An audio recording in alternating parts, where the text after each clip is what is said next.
Hello, welcome to Smash Hit Sports. I'm Cody, that's Nick, and we have our first 12-team college football playoff. It's absolutely unbelievable. I love it. This episode, we're going to do it a little differently. We're going to do a conference championship recap. We're going to talk through the college football playoff, kind of do that together, and then we're going to give end of the year awards. So we have Heisman, Coach of the Year, stuff like that. And then no game previews this week outside of Army Navy. So we'll talk about that briefly, but that's the rundown for the show today. Before we get into it, make sure to like this video. If you're on YouTube, it's a huge help to the podcast. Hit that subscribe button wherever you're listening, because that is the biggest way to help so you don't miss anything. But Nick, we got to start. You've got the Clemson sweatshirt on. That game was riveting. I mean, I thought SMU was dead, and then they came back, and then 56. The ending sequence of that, the kick return and the field goal, oh my incredible. God. I mean, it was the type of game that the second we kicked a field goal to go up 24-7, the second that was the decision. I mean, I obviously watched it with a ton of Clemson people. We all agreed that that was it. We're probably going to lose now. And the whole entire game, it was like, okay, what a great start. Does not matter. When's it going to happen? When's the slip going to happen? And as it was happening, the anxiety was unbearable, truly. I would actually never rewatch that game. It was so brutal to watch. I will never do it. But yes, then a heroic kick by our kicker who's missed 15 this year. In my head, I was like, this is going to get blocked in return for a touchdown, because he's gotten 9 kicks blocked this year. And you saw how much of a line drive that was. If it could have, it really could have. Adam Randall, loved that for him, because he's, supposed to be the wide receiver one, year after year after year. And he's kind of stuck around and accepted his role. And he makes a huge play for us. And yeah, it's the whole idea that, God gave you a second chance. You'd be spitting in his face if you didn't take advantage of it. And Dabo Swinney doesn't want to spit in God's face. He hates that. He would hate doing that. He loves God. Yeah, there's nobody who loves God more than Dabo Swinney, I think. Right. So I did feel pretty confident going in. And then after the first quarter, obviously, I was like, yeah, I mean, we're capable of this for sure. But then they just had to make it a nightmare. But I mean, hey, we're in the playoff. If you asked me 2 p.m. or let's say 4 p.m. last Saturday or 2 Saturdays ago, I would have laughed at you. I would have said absolutely not. Yep. We have, I love the matchups. A Clemson Texas matchup in round one, I think, is really, really interesting, because you have a Texas team that they've been here, right? They were here last year, but still a little new. And then you have this Clemson team who's they're not unfamiliar with this at all. They know what they're doing. And on the flip side of that, DKR is going to be a home playoff game is going to be absolutely outstanding for the college football playoff. I think this could be a game I think Clemson has a shot. Quinn Ewers hasn't played great. Well, think about this, Cody. Cade Klubnik is 3-0 all time against Quinn Ewers. He's never lost to Quinn. They played in high school. Cade Klubnik, born and raised in Austin, Texas. I think he's played in that stadium 30 to 40 times. And Texas wanted him. Cade said no. There's something to be said about the confidence of Cade Klubnik and his abilities against it. There's something subconsciously that's absolutely going to be happening. To the point where the spread is wrong. If we were playing any other team, if we were playing Georgia, you could have made the spread 31.5, and I would have been sure. But I think this should be 4.5, and it's 10, which is crazy. Wow. Yeah. I mean, that 10 seems like a lot. The spreads for the early playoff games, it moved to 11. The spreads for the early games aren't incredibly compelling. We had a ton of close spreads for the conference championship games, and a lot of them ended up not being close. So yeah, we'll see. But as a Clemson fan, we're not. I don't want to get too deep. We'll preview the games themselves later. But this is going to be a fun matchup, and I'm excited that y'all made it in. Should make for some good football. Truly. Yeah, I mean, we're also using the portal this year, confirmed, which is a beautiful thing to hear. We have 25 million saved up to use the portal, so we're going to be big in the portal. And so now it's like, Wow. oh, we're in the playoff and we're going to be like top 5 portal spender after, like, it could have been no portal, no playoff, next 5 years. Me want to blow brains out. Yeah. So it's That's self-inflicted. interesting because I have a buddy of mine, Tim, who works for, I've talked with him a couple times and he works for Snapback. And his concern was that Clemson would win this game, make the playoff, and therefore be like, see, the old ways work. We don't have to use the portal. And it would like Yeah, well, maybe super fair potentially concern. set the program back. But Super fair concern, but it is confirmed that okay. we have like a fuck ton of money that we've been saving up to use the portal. All things pointed north for the Clemson Tigers. What a With beautiful thing that, to do. yeah. With that win, so Clemson is in. SMU is knocked to 11, and Alabama was left out of the playoffs with a 9-3 record, losses to 6-6 Oklahoma and 6-6 Vanderbilt. And I think the committee got it right. Yeah. I think the committee got it right. I understand that strength of schedule is important and it should matter. And I think it did matter at the end of the day because there are, looking at the college football playoff, I think the teams got seeded correctly based on that strength of schedule. Like Indiana got 10. They went 11-1, but they got 10. It's because of their strength of schedule. Notre Dame was behind Penn State. It's because of their strength of schedule. I'm fine with that. But at the end of the day, you have to win football games. And for Alabama's AD to come out and say, well, I think we have to look at how we schedule games going forward because with how we played this year, I don't think it's worth it for us to play good games. My brother in Christ, you lost conference games. You didn't lose a single non-conference game. And also, their conference schedule was weak as fuck. They played USF, Western Kentucky, Mercer, and a 5-7 Wisconsin team that didn't make a bowl game. Dude. And you're gonna out here complain about how tough your schedule was, and that's why you didn't make it to the playoff. Yeah. You didn't lose to the good teams on your schedule. You lost to fucking Oklahoma and Vanderbilt. You lost to Vanderbilt. He tweeted that out and I saw it before the community notes and was like, "Oh my god, like of course they're complaining. This is just classic. The SEC is going to they're going to secede from the union. It's starting, it's crumbling, blah blah blah." And then the community notes popped up like an hour later. It was like actually, you idiot, you lost to like only conference team. He was saying we're not going to schedule hard out of conference games because clearly it doesn't matter. You didn't do it this year. It was actually one of the most ignorantly stupid tweets. I love the community notes for that. I love that. So that was awesome. Alabama double dunked on. I think they got it right 100%. This is the thing. Strength of schedule is way too hard to use as a comparative tool unless you're using it as like a fifth tiebreaker. Strength of record, which is, how well did you play against said schedule? Did you destroy your easy schedule? Did you do worse than you were supposed to against your hard schedule? That is a metric that actually exists. The sole reason for it is to average it out and use it for something like this. SMU was ahead of Bama. They were 9th, Bama 10th. So that, I feel like, case in point, which is another reason why I would have totally crashed out if they put in Bama, because then they were defying actual logic in that situation. Yeah, and I'm glad they made that decision because it makes the conference championship games matter. Making your conference championship matters. Like it keeps a huge point of college football still important. Like imagine if college basketball they were just like, well, yeah, but you made a run into the college in your conference tournament, but like I don't think that matters when it comes to NCAA tournament seeding. Like no, that would be really dumb. Like we wouldn't do that in any other sport. I don't know why we would do it in college football. I'm glad that they made that decision. I think it's the right call.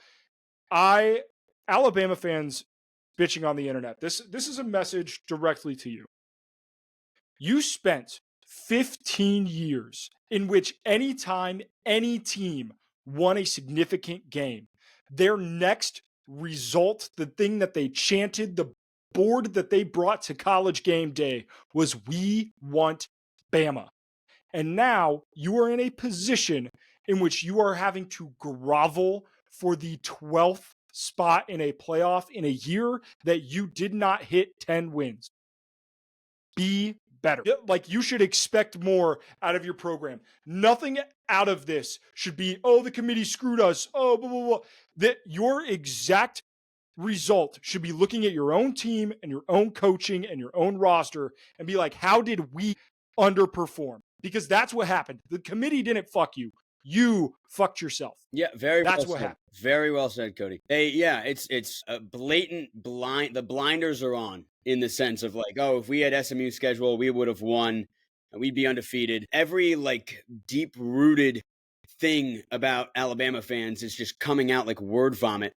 Nothing's under consideration, and it's just embarrassing what I've seen, honestly, because you shouldn't be this desperately upset about being the 13th most deserving team in a 12-team playoff, because you're Alabama, like you said, you're Alabama. Yes. And that for them to say, oh, well, we want an easier schedule. I guarantee you right now, if you left the SEC for the ACC tomorrow, the ACC would welcome you with open arms. But guess what? You won't fucking do it. You want to know why? Because it means something to play in the SEC.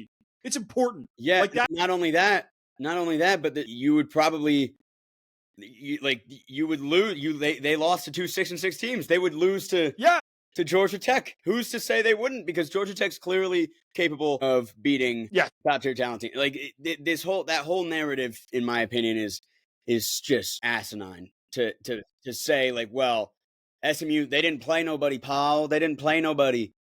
Well, you did play you played people, but you lost to teams far worse than SMU. Yeah. Like they beat LSU and Georgia. Like that's fine. That's not who you lost to. You're right. Yeah. It'd be different if you lost to Georgia and then you beat Oklahoma. That'd be way better, probably. Yeah, honestly. All right. Let's talk about Georgia. Georgia, Texas. Great game. An absolute slugfest.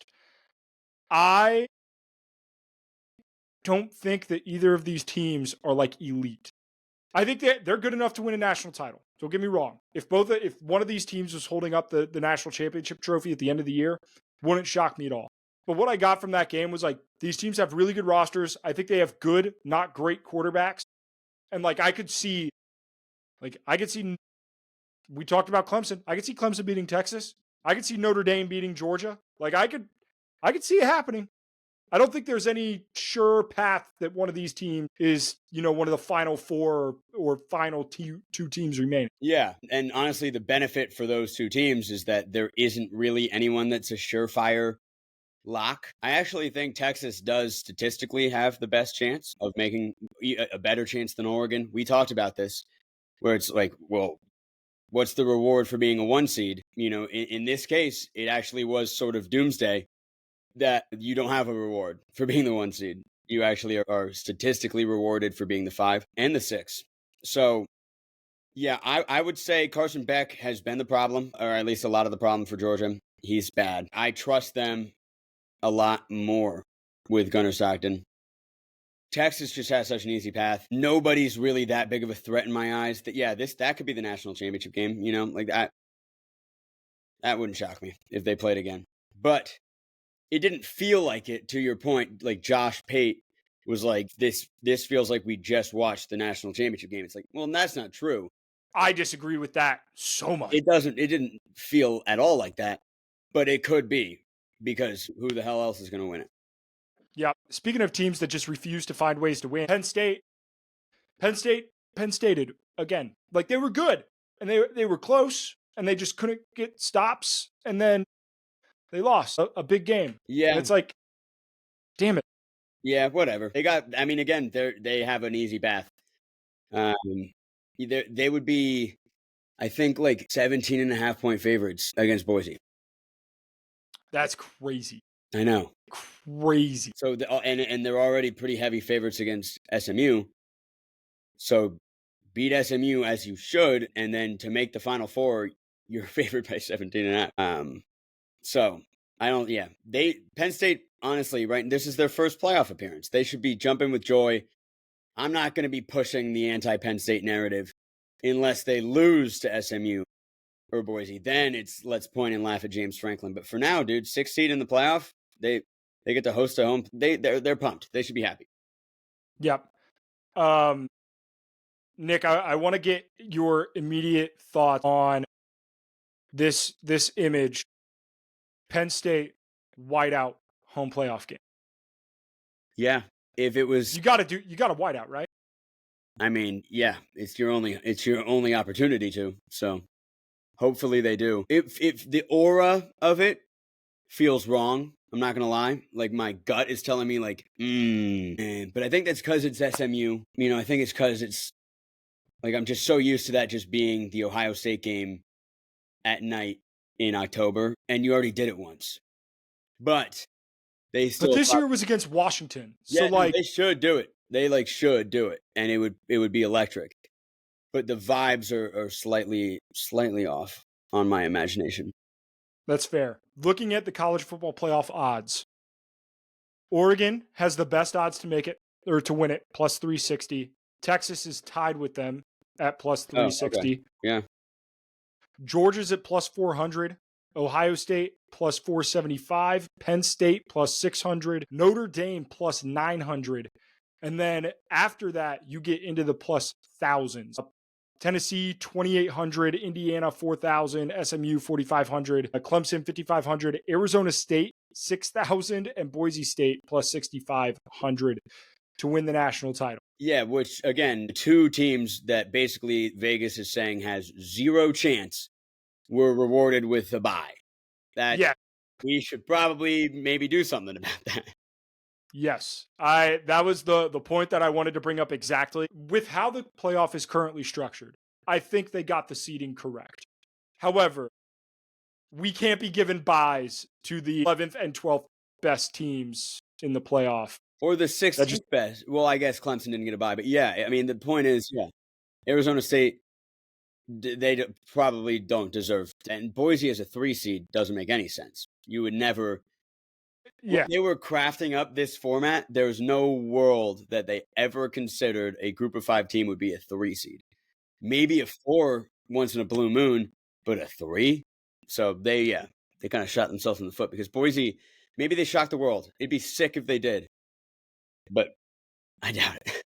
Speaking of Boise State, I love when things come full circle. Like I think it's especially in college sports where like college sports is one of those things where because it's so steeped in tradition and history and all like it is beautiful when things kind of come back around. And for Boise State to be playing in the Fiesta Bowl as the 3 seed, I think is unbelievably fitting for just the new era of the college football playoff and all of that like coming back around because that Boise State Fiesta Bowl, what year was that?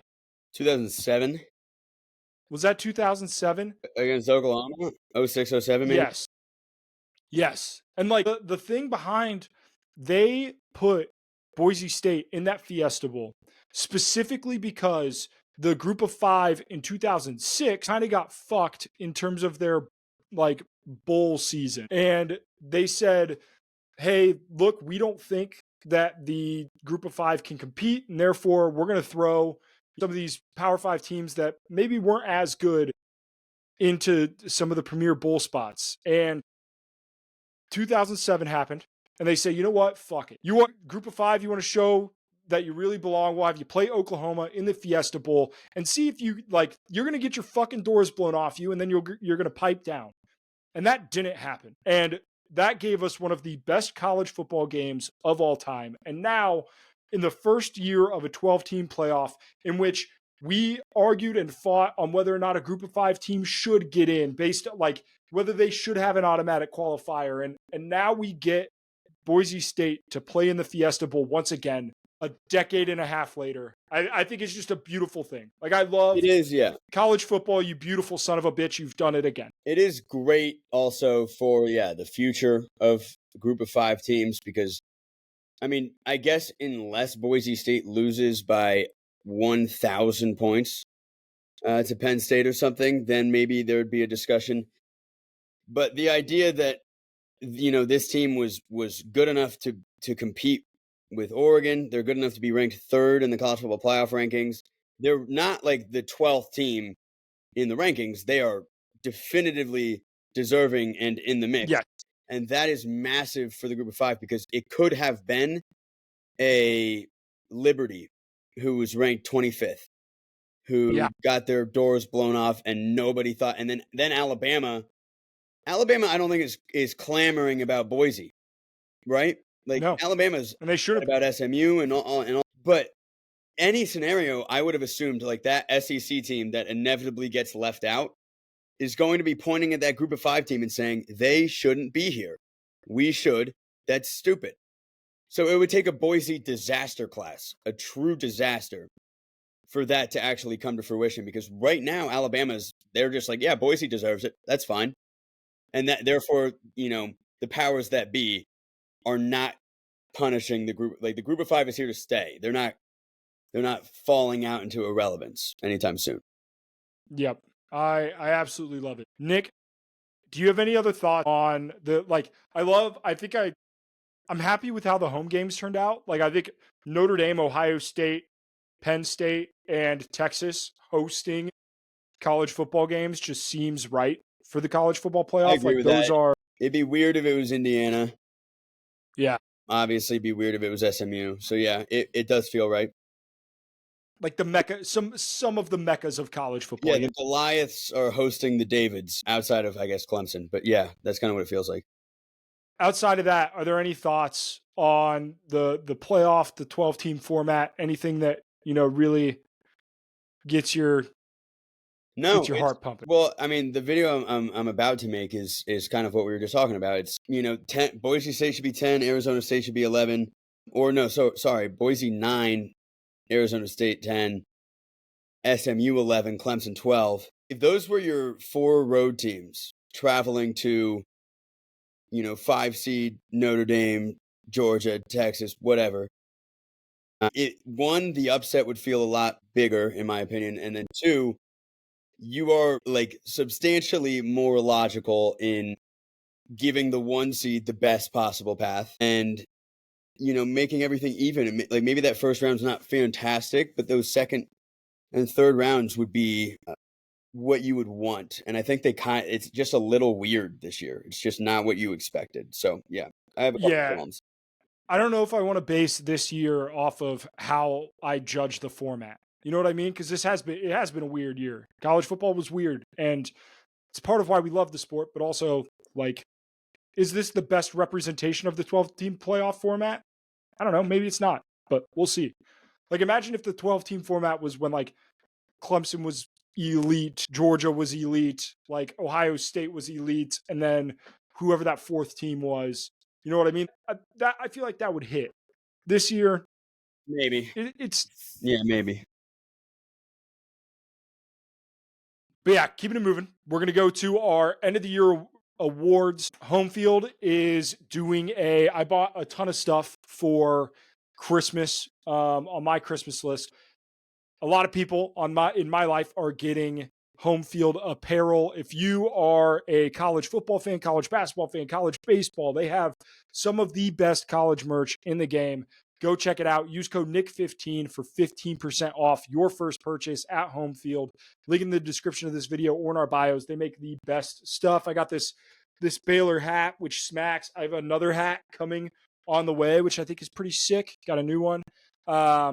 But yeah, go check it out. Home Field, use code Nick15 for 15% off your first purchase. All right, Nick, end of the year awards. We're going to start with Heisman because that is, in my opinion, probably the most obvious 1-2 punch there. But yeah, I'm very excited for these awards. So what we have Heisman, Coach of the Year, worst loss, best win, surprise team, most disappointing team, most fun team, most fun player, and then dog of the year, because we've been doing a dog of the week all year long. You know what I might want to possibly add, if you have some options in the back of your head, would be just play of the year. Yeah. All right. Yeah. I like that. Okay. Perfect. All right, Nick, let's start with the Heisman. Who is your Heisman Trophy winner, if you had a vote? Yeah, if I had a vote and it was me, little old me, I would vote for Ashton Genty, but I do not have a vote. And if I am to try to explain the logic of why it's not, I would probably end up convincing people for Travis Hunter. So I'm going to go with Travis Hunter. I think Travis Hunter actually has more of a case to win the award. I really do. I I like Ashton Genty, and it's been so fun, right? And they made the playoff. Yeah, I'm gonna go with Ashton Genty, just because I think he is, he's having a historic season. But You know what I saw though, Cody, is that everyone's been saying, he's so close to breaking Barry Sanders' record. And this is like a one of one season matched only by Sanders, but he's as of right now, I think he's fourth and like still 200 yards behind Melvin Gordon. But like Melvin Gordon was like 20 yards away from breaking Sanders' record. And he didn't win the Heisman, right? Like he had a 450-yard game. In one game, he had 450 yards and like 7 touchdowns. And he didn't win the Heisman, right? So it's like this guy Travis Hunter is literally playing elite at both sides of the ball, not coming out of the game at all, playing all snaps. He's the defensive leader, the best player on that defense, and the best player on that offense outside of Shadur. fine, I'll switch it to Travis No, Hunter. no, no, However, no, you don't have. however, no, you convinced me. I will say this though: there are years where I think we struggle to find a Heisman. There are years where we have 2 guys who could win it. And I think this is one of those years we have 2 guys who This you is could a absolutely sad argue tale for. where Genty should have one. He should win the Heisman. But it's also just like you can't not give it to Travis Hunter, in my opinion. In my opinion, it makes so much sense why he's minus 3,000. And there are a lot of Twitter people that are like, this doesn't make any sense. Well, you're not using your head. Yeah, don't get it wrong, he's going to win it. Nick, who's your coach of the year? Yeah, got to be Kenny Dillingham.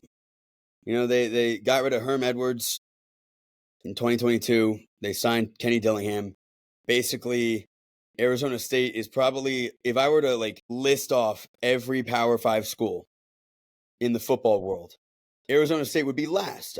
They would be the last one I name because I just never think of them as a competing entity. And now they're the 4 seed in a college football playoff. That's unbelievable. And they weren't supposed to be. They were supposed to finish last. So if you don't, yeah, I mean, he just has to be. Yeah, I'm going in kind of the same vein. I'm going in the team that was picked 17th out of 18 teams in the Big Ten, and that is Indiana Hoosiers' Curt Cignetti. What he's done at a program like Indiana has never won a New Year's Six bowl game. Indiana has never. I don't think they've won a bowl game maybe since I've been alive. Yeah, it's been a long time. Maybe ever. It's been a long time. They haven't won a bowl game ever, but I don't think it's been since I've been alive. They have the most losses of any college football program ever. Ever. Just most losses ever. And for Curt Cignetti to come in year one, do what he's done in the Big Ten. I understand that their schedule was not unbelievably, difficult. However, if you would have given me 69 power conference teams to potentially make the college football playoff, like 5 years ago, Indiana would have been at the bottom of that list. Shout out to Curt Cignetti and the Indiana Hoosiers, because that is, it's awesome. And I am, as a Notre Dame fan, terrified to play them, truthfully. The tickets for that game, dude, $1,200 to get in the door. Yeah, it's $1,200. No, that's absolutely insane. I will not be attending one of these home playoff games, sadly, until I make a lot more money. Yep. But here's some trivia for you. Worst win percentage out of all Power 5 teams all time. Indiana has the second worst. Who has the worst? Worst percentage. Yeah, it is 420. I feel like it's got to be just an off the wall, like random. It's Power 5 or Power 4. So. Yeah. Damn, this is tough. I want to go. Is it like Wake Forest? It is Wake Forest. No shit. Yeah. Let's go. That's crazy. I can't believe I got that. Yep, Wake Forest is right. It's Wake Forest, Indiana, and then Northwestern, Iowa State, Kansas State. Those are the bottom 5. Wow, I would not have assumed Iowa State and Kansas State were that bad, but I guess. Neither would I. Fun trivia. Damn. We love that. We're going to have to bring a trivia episode back during the offseason. Oh, absolutely. That was fun. All right. Nick, who's the worst loss of this season? The worst individual L that any team or player has taken all year. Right. Yeah. So they're, obviously I was thinking about doing a Bama one. I want the loss to be situationally tragic. And there are some losses out there that individually were inexcusable and crazy, but didn't end up impacting you in the long run. So I have to go with Miami because they were actually probably the most tragic case of the season, considering they were in every week leading up to the final week of the season, needing just one win to clinch a spot. And they lost to Syracuse and fall all the way out. That's got to sting. I think that's just the worst in many different facets. But yeah, the worst for the fans for sure. Yeah, I want in my heart to put Northern Illinois over Notre Dame here. However, I'm not going to do that because at the end of the day, like Notre Dame's still in the playoff. It wasn't like that impactful. So what I'm gonna go with is Ole Miss losing to Kentucky. Yeah, that's a good one. Just such a baffling loss. That game was at home. It's How Kentucky's you one lose? conference win. Yeah, it was Kentucky's only conference win.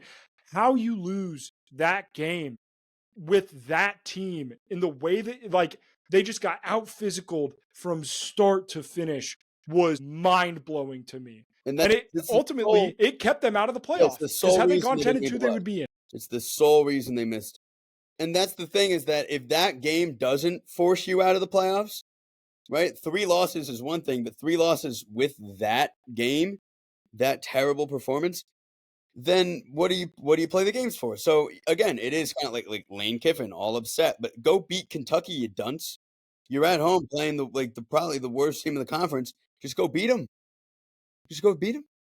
They didn't beat anyone else. You have no argument to say that, oh, the SEC, they lost to fucking Louisville by a ton. Like they're not they weren't competitive. And you're it was an embarrassing loss. So yeah, you don't deserve to be in.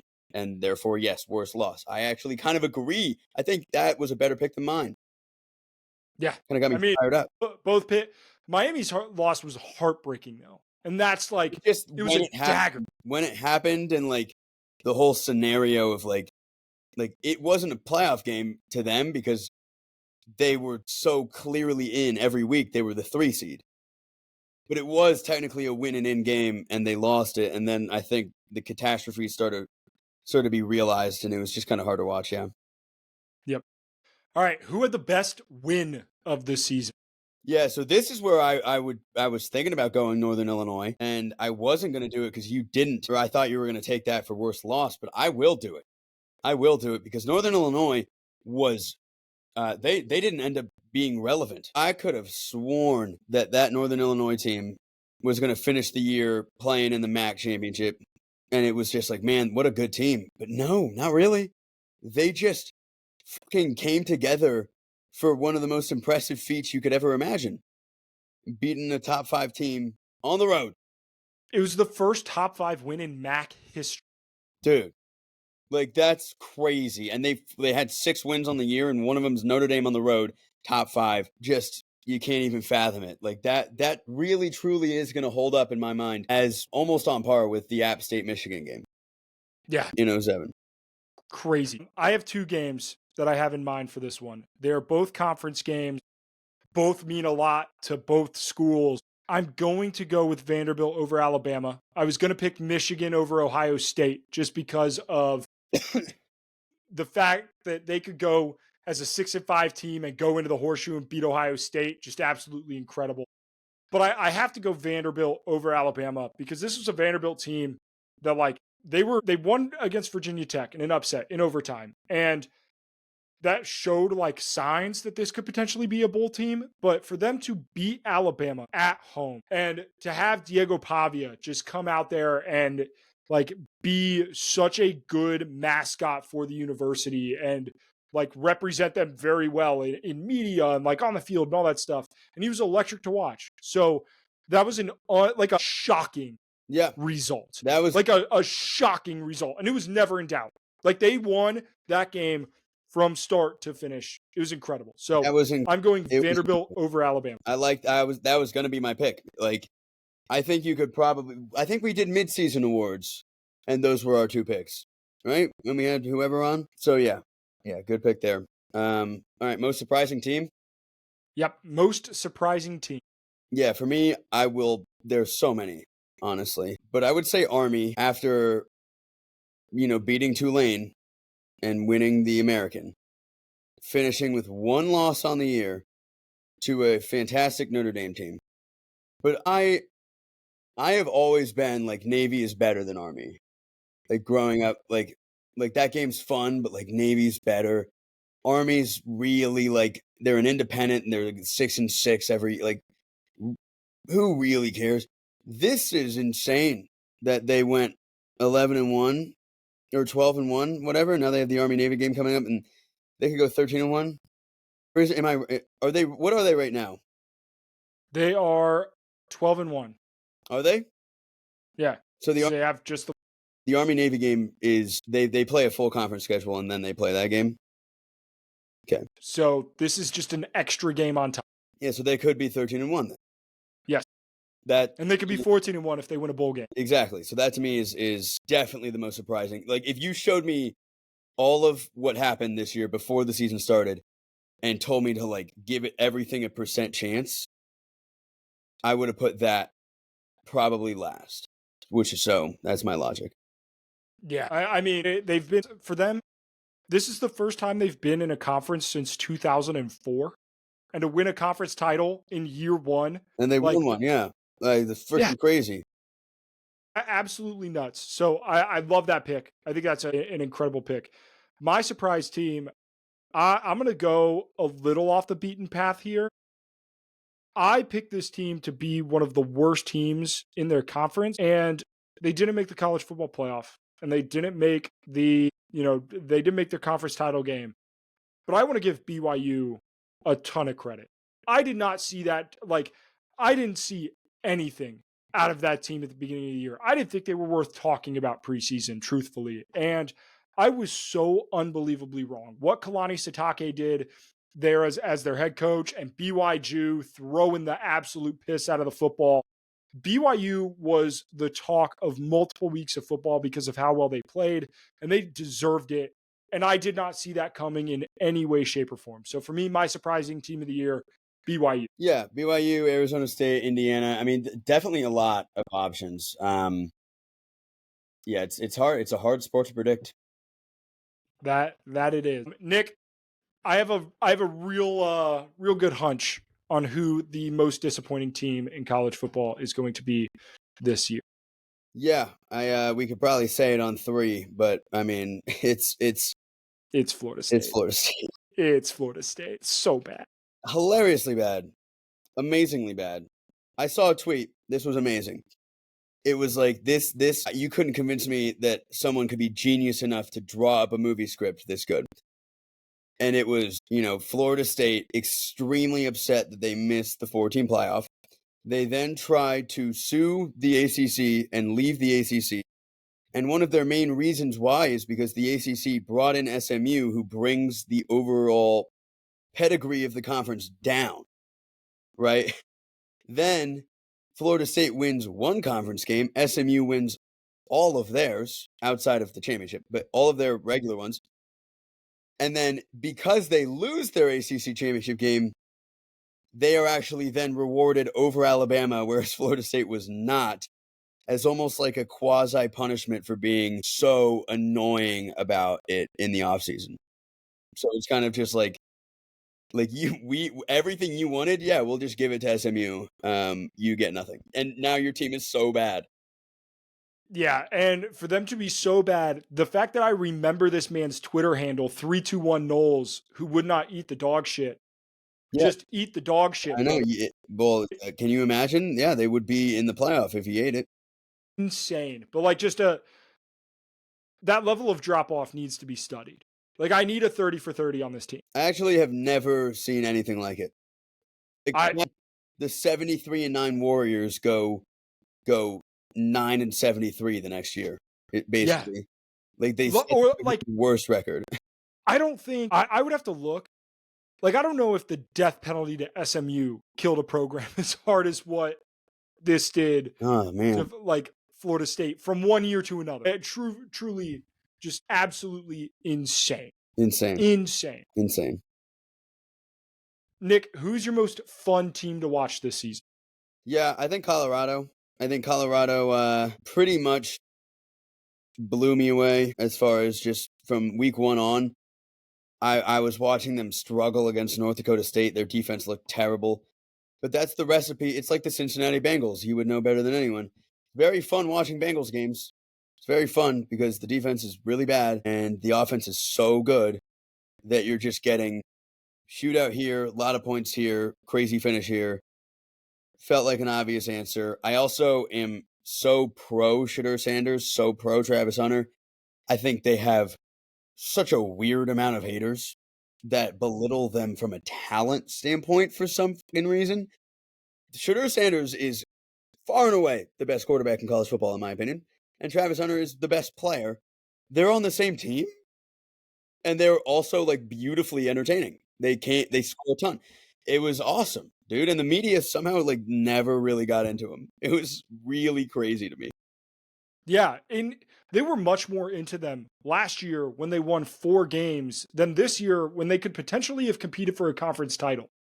Like, it legitimately insane. But yeah, Colorado, incredibly fun to watch. My most fun team, they were in so many dogfights and come from behind wins and whatever that it was absolutely insane. And that is the Miami Hurricanes. Mhm. You have the comeback win against Cal, which was absolutely insane. 10:30 p.m. Eastern kickoff.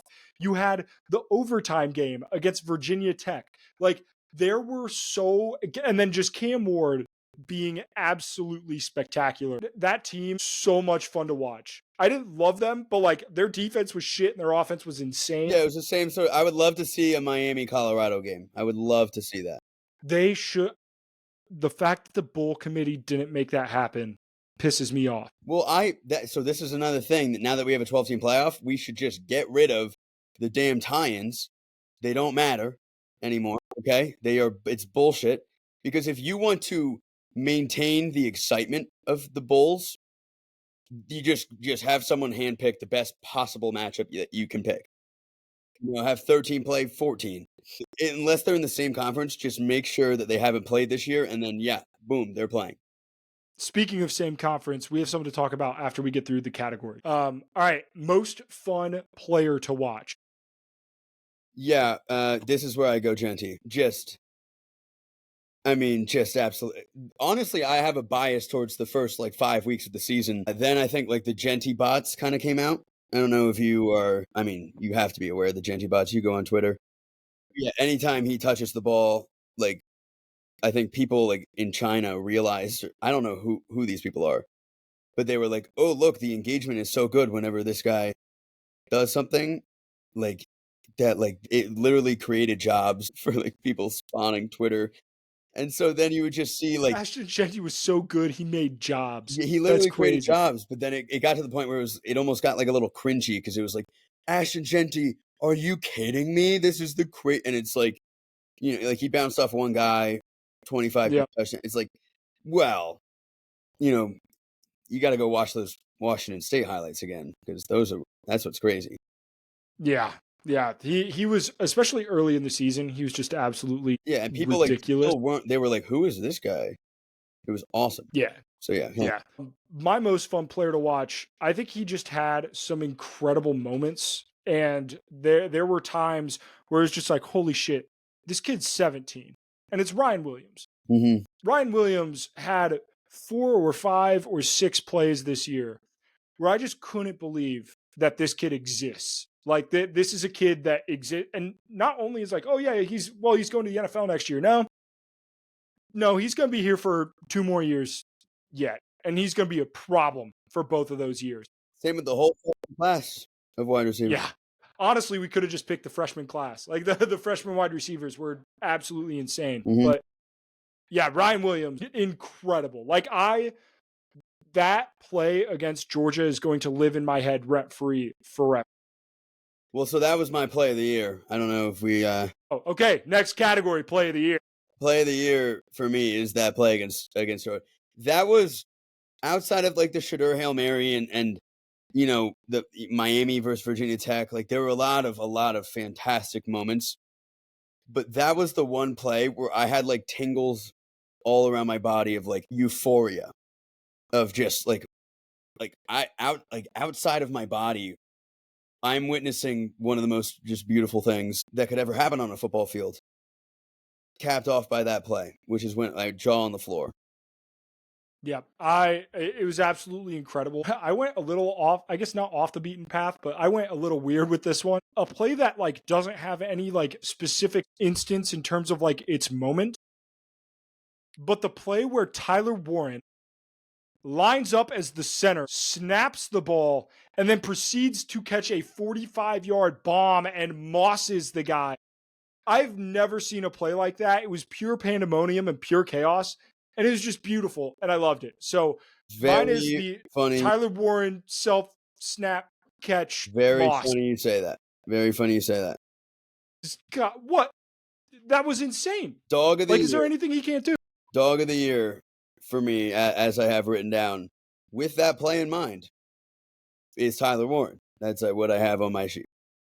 I love that. Yep. I love that. I love that guy. I like won his jersey. He's amazing. I crown him king. And he does everything. Like, he blocks well. Like, I know. he was the entire offense for Penn State for like multiple weeks. Dude, literally. He wears number 44, which is exactly what you want from a guy like looks that. like a fullback. Like against USC, he had 29 catches for 1,000 yards in one game, and I wasn't well versed in his lore. I knew the name, but I hadn't watched enough Penn State to know that he was number 44. So I'm just watching this no volume. Like, who the fuck is this fullback that has, every single time they snap the ball, it goes to him? That's crazy. Like, he just looks like this. It's like if Kyle Juszczyk on the Niners just had like 20 catches, 250 yards, 4 touchdowns, like threw a pass. Like, it's insane. Yeah, he had 17 catches for 224 yards that game. Get out of town. Absolutely absurd. My dog of the year, also a tight end. And it is Harold Fannin Jr. Fannin. Fuck yeah, dude. This guy, first off, wears number 0. Incredible. Or just a great number. 100 catches for 1,300 yards and 9 touchdowns. Did he lead the league or lead the FBS? I think he did. Let me see. I think that Harold Fannin Jr., unless they count conference championship games, I think Harold Fannin Jr. led FBS in receiving yards as a tight end on Bowling Green. So he was short by 40 yards. To who? To Nick Nash of San Jose State. All right. Who, in Nick Nash's defense, like, I think he should win the Biletnikoff. He had 104 catches for 1,382 and 16 touchdowns. Yeah, no, I didn't know. I thought Harold Fannin, that was a confident take on my end. I thought, I saw that, I swear. So yeah, good for Nick Nash, I guess. Maybe dog of the year part 2. Second dog of the year.